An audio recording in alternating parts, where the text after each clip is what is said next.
चीन ईरान को नए मिसाइल दिफाई निजाम फराहम करने के लिए तैयार है। ध्यान से सुना आपने, चीन ईरान को नए मिसाइल दिफाई निजाम यानी मिसाइल डिफेंस सिस्टम फराहम करने के लिए देने के लिए तैयार है।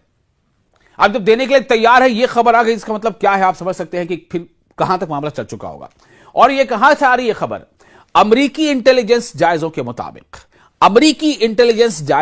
मुताबिक चीन आने वाले हफ्तों में ईरान को कंधे पर रखकर फायर किए जाने वाले फिजाई दिफाई मिसाइल सिस्टम, जिसे कहते हैं मैनपैड्स, MANPAD, जिसे क्या कहते हैं मैनपैड्स, और यह कंधे पर रखकर मिसाइल फायर किए जाने वाला फिजाई दिफाई सिस्टम है, यानी कि एयर डिफेंस सिस्टम है।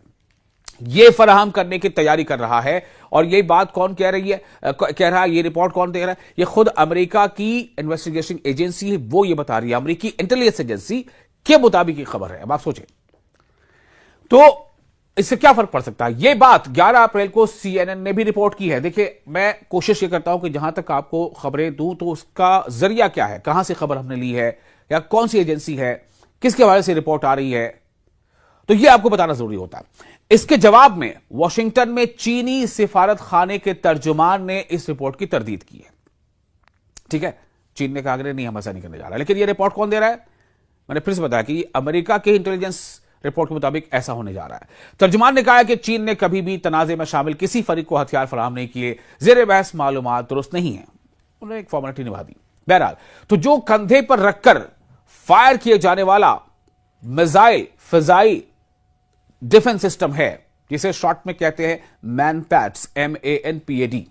मैनपैड्स को इस जंग के दौरान कम बुलंदी पर परवाज करने वाले अमेरिकी जंगी तैयारों और फौजी जहाजों के लिए एक गैर मुतनासिब खतरा करार दिया गया है, जो अमेरिका और इसराइल ने 28 फरवरी को ईरान के खिलाफ शुरू की थी। अमेरिका और ईरान के वफूद यानी डेलीगेशंस इस हफ्ते के आखिर में जंगबंदी के बाद अमन मुज़ाकरात के लिए पाकिस्तान पहुंचे थे, लेकिन वहां क्या हुआ आप जानते हैं। इससे कबल इसी हफ्ते चीनी सिफारतखाने के तर्जुमान ने CNN को बताया था कि बीजिंग जंगबंदी और तनाजे के खात्मे में मदद के लिए काम कर रहा है। और खुद अमेरिकी सदर डोनाल्ड ट्रंप ने भी इस बात को माना था। अमेरिकी सदर डोनाल्ड ट्रंप ने एक प्रेस कॉन्फ्रेंस में कहा कि ईरानी अफवाज ने एक कंधे से फायर होने वाला, हरारत को तलाश करने वाला मिसाइल इस्तेमाल करके अमेरिकी F-15 तैयारा मार गिराया।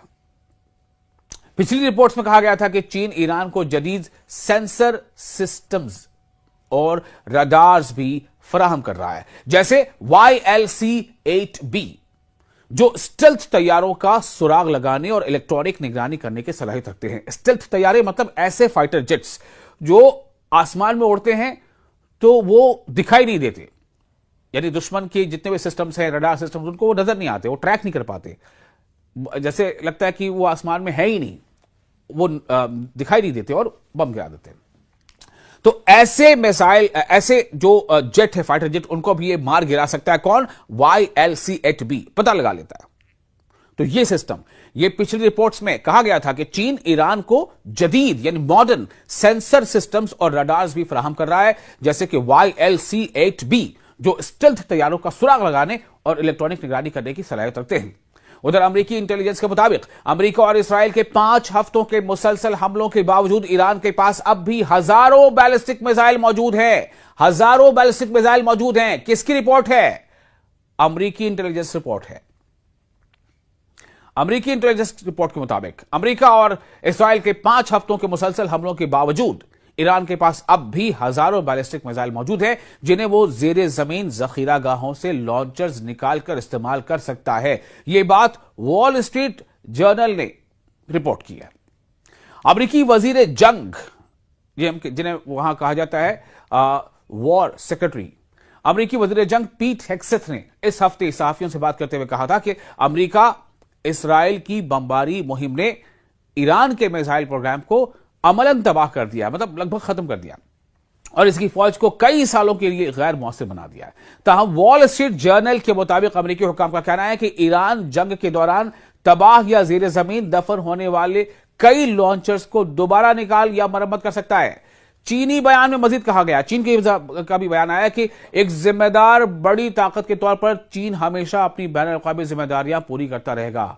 अब इसमें समझिए इसके माने क्या है, इस माने को आप समझेंगे क्या, सेंटेंस क्या है। देखिए डिप्लोमेसी में कैसे सेंटेंस का इस्तेमाल किया जाता है कि एक जिम्मेदार बड़ी ताकत के तौर पर चीन हमेशा अपनी बैनुल अक़वामी यानी इंटरनेशनल रिस्पॉन्सिबिलिटीज, बैनुल अक़वामी जिम्मेदारियां पूरी करता रहेगा। हम अमेरिका से मुतालबा करते हैं कि बेबुनियाद इल्जामात लगाने, गलत रवाबित कायम करने और सनसनी फैलाने से गुरेज करे और मुतल्लिका फरीक़ैन कशीदगी कम करने के लिए मजीद इक़दाम करें। अगरचे जंग के दौरान ईरान के तकरीबन निस्फ मिसाइल ज़खायर इस्तेमाल या तबाह हो चुके हैं, ताहम अमरीकी और इसराइली हुकाम के मुताबिक ईरान के पास अब भी हजारों दरमियाने यानी मिडिल रेंज और कम फासले तक मार करने वाले बैलिस्टिक मिसाइल मौजूद हैं। मजीद यह कि अमरीकी हुकाम के मुताबिक ईरान के ड्रोन जखीरे का भी निस्फ से ज्यादा हिस्सा इस्तेमाल या तबाह हो चुका है, लेकिन वो रूस से मजीद ड्रोन हासिल कर सकता है। यह सब अमरीकी इंटेलिजेंस है, उसकी बुनियाद पर है। अब आप सोचें कि क्या हालात हैं। अभी भी ईरान खुद अमेरिका की नजर में कितना मजबूत है, यानी वो जो रिपोर्ट्स हैं उसके मुताबिक। और डोनाल्ड ट्रंप की अगर आप सुने या पीट हेग्सेथ की सुने तो ईरान तो कब का खत्म हो चुका, उसकी नेवी खत्म, उसकी एयरफोर्स खत्म, उसके मिसाइल खत्म, उसके ड्रोन खत्म, उसके लीडर्स तमाम खत्म। ये अमेरिका कह रहा है, डोनाल्ड ट्रंप कह रहे हैं, पीट हेग्सेथ कह रहे हैं। जब से मशरिक़ वस्ता में इजराइल, अमेरिका और ईरान के दरमियान जंग शुरू हुई है, उसके बाद से लगातार ईरान के अंदर काफी ज्यादा तबाही हुई। इस जंग के चलते जिस तरह से इजराइल और अमेरिका लगातार ईरान पर हमले करते रहे, ईरान में बड़े पैमाने पर जानी और माली नुकसान हुआ है। दरअसल ईरान इस जंग से पहले भी बहुत अच्छी हालत में नहीं था। ईरान की कंडीशन के बारे में भी हम बात करेंगे, लेकिन जो बड़ी खबर है दरअसल हम आपको बताना चाह रहे हैं वो दरअसल इंसानियत से जुड़ी हुई है। इंसानियत का दर्द लोग किस तरह से समझ रहे हैं इस बीच, उस पर भी हम बात करेंगे। दरअसल खबर यूपी के मेरठ से है, जहां पर एक शख्स ने 17,000 अमरीकी डॉलर्स की लागत की अपनी जो जमीन है, दरअसल वो जमीन बेचकर ईरान के जो परेशान और मुतासरीन लोग हैं उनको वो रकम एक तरह से हदिया कर दी है, वो रकम एक तरह से उन्होंने मदद के लिए दे दी है। जी हां, 17,000 अमरीकी डॉलर, यानी कि आप ये मान लीजिए तकरीबन 17-18 लाख रुपए की उनकी एक जमीन का टुकड़ा पड़ा हुआ था। उन्होंने अपनी वो जमीन बेच दी और उससे जो पैसा हासिल हुआ उसको दरअसल ईरान के जो मुतासरीन हैं, जो परेशान लोग हैं, उनकी मदद के लिए उन्होंने दे दिया। दरअसल इस तरह की खबर पहली बार सामने नहीं आई है। आप देखिए कि जब से मशरिक़ वस्ता में हालात खराब हुए, ईरान पर जब से हमले शुरू हुए, उसके बाद से ही हिंदुस्तान के अलग अलग हिस्सों से, अलग अलग रियासतों से इस तरह की खबरें आती रहीं। और अलग अलग रियासतों में आप देखिए, सबसे पहले जम्मू कश्मीर से खबर आई थी, जहां पर ईरान के मुतासरीन के लिए लोगों ने बड़े पैमाने पर अतिया किया था। लोगों ने बड़े पैमाने पर अपने जेवरात, घर के सामान, जिसके पास जो कुछ था वो एक तरह से ईरान के मुतासरीन के लिए उन्होंने निकाल दिया था, एक तरह से हदिया कर दिया था या अतिया कर दिया था। और उसके बाद फिर करगिल से इसी तरह की खबरें आई।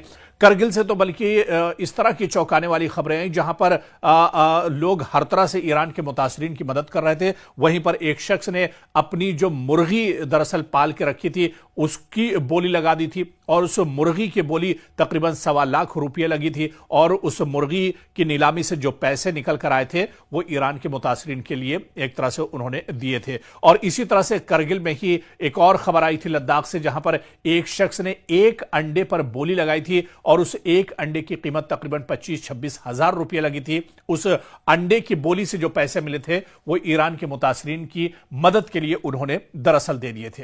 तो इस तरह की खबरें इससे पहले भी आती रही हैं और यह दरअसल इंसानी जज्बा है। आप देखिए कि सरहदें यहां पर माने नहीं रखती हैं, दूरी और फासला यहां पर माने नहीं रखता है। ईरान हिंदुस्तान से बहुत दूर है, लेकिन ईरान के अवाम का दर्द हिंदुस्तान में महसूस किया जा रहा है। जब ईरान के लोग परेशान हाल हैं, जब जंग की हालत से ईरान गुजर रहा है, ईरान में बड़े पैमाने पर जानी और माली नुकसान हुआ है, तो वहां के लोगों की मदद के लिए हिंदुस्तान की आवाम ने हाथ उठाए हैं। और हिंदुस्तान में आप देखिए कि कश्मीर से लेकर कन्याकुमारी तक शायद ही कोई ऐसी जगह बची हो जहां पर ईरान की मदद के लिए हाथ आगे ना आए हो। और ऐसे में इस तरह के बहुत से वाकयात निकलकर सामने आए जहां पर लोगों के पास उनके घर में जो कुछ था वो एक तरह से ईरान के मुतासरीन के लिए निकालकर उन्होंने सामने रख दिया। और दिल्ली में ईरान की जो एम्बेसी है उनके हवाले दरअसल उसकी कीमत या उसकी जो रकम थी उनके हवाले कर दी गई ताकि ईरान के अवाम तक ये मदद पहुंचे और ईरान के अवाम की एक तरह से इसके जरिए से उन्हें राहत मिल सके। तो दरअसल ये इंसानियत है, ये एक हमदर्दी है कि इतना फासला और इतनी दूरी होने के बावजूद, एक मुल्क से दूसरे मुल्क की सरहदें बटी होने के बावजूद दरअसल इंसानियत बटी नहीं है। जिसके सीने में भी दिल होगा वो दरअसल इंसानियत के दर्द को महसूस करेगा। और हिंदुस्तान के अवाम ने यह दर्द महसूस किया और जो ईरान में परेशान कुन हालात हैं, जो मुतासरीन हैं, उनकी बढ़ चढ़कर हिंदुस्तान के लोगों ने मदद की है।